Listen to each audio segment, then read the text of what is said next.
গাজীপুরে শ্রীপুরে বিশ্ব নদী দিবস ও পর্যটন দিবস উপলক্ষে বাংলাদেশ নদী পরিব্রাজক দল শ্রীপুর শাখার উদ্যোগের শীর্ষক আলোচনা সভা অনুষ্ঠিত হয়েছে। শনিবার বেলা 11টায় শ্রীপুর উপজেলা পরিষদ অডিটোরিয়ামে আগত অতিথিদের নলেজ শেয়ারিং ও মতবিনিময় সভা অনুষ্ঠিত হয়।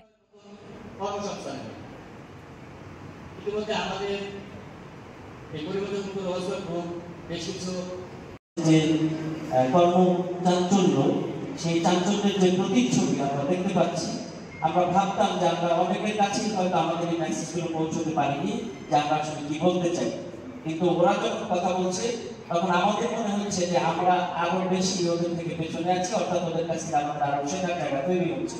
এটাই হচ্ছে যে আমাদের সবচেয়ে বড় সার্থকতা, অর্থাৎ সবাই বুঝে উঠেছে আমাদের কি করতে হবে। নদী আইন আর নদী আইন আরো আছে যে আপনি নদীর জল দ্বারা প্রবাহমান যে দ্বারা সেই দ্বারা সেটাকে নদী বলে। যদি সেটাকে নদী বলা আয়োজিত অনুষ্ঠানে পরিবেশগত ও বজ্র ব্যবস্থাপনার দিক দিয়ে কেমন শ্রীপুর চাই এ বিষয়ে পরিবেশ নিয়ে কাজ করা গুণীজনেরা ও বিভিন্ন প্রতিষ্ঠানের শিক্ষক, শিক্ষার্থী, সাংবাদিকগণ তাদের মতামত পেশ করেন।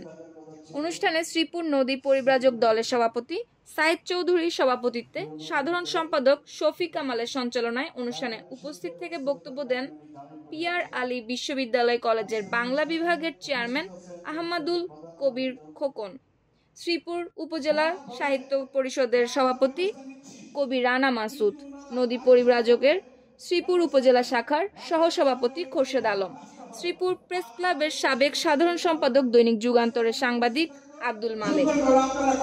শিক্ষার্থীদের সামনে ওনাদেরকে বুকের মধ্যে বলে দিতাম, কিন্তু পারলাম না, দুঃখিত। বলবো আমি আব্দুল মালিক লেখনের মধ্যে বললাম আমার অভ্যাস, আমি থেমে থাকি নাই, একাধিক রিপোর্ট করেছি এবং নট অনলি দ্যাট, আপনারা একটা কথা শুনেন, শুধু যারা নদী নিয়ে কাজ করে, যারা পরিবেশ নিয়ে কাজ করে তারা শুনে রাখুন, শুধু ঘাটের উপর দিয়ে রাস্তা করে কোম্পানি খাদ্য হয়নি। তারা শ্রেণী পরিবর্তন না করে সরকারি বিধানকে উপেক্ষা করে সরকারের যে নিয়ম নীতিকে বিধানগুলি দেখিয়ে তারা কৃষি জমিতে শিল্প কারখানা করার জন্য মানুষের মন কিন্তু সবকিছু নিয়ন্ত্রণ করে।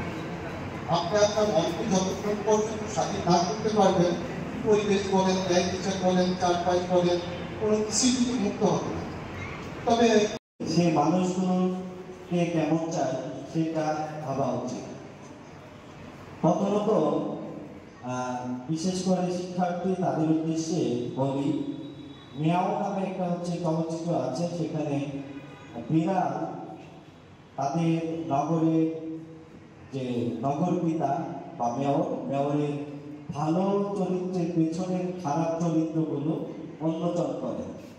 সেটার প্রতিফলন আমরা এই জুলাইয়ে দেখেছি যে স্বৈর শাসকের যে রূপ, সেই রূপ উন্মোচন করেছে শিক্ষার্থীরা।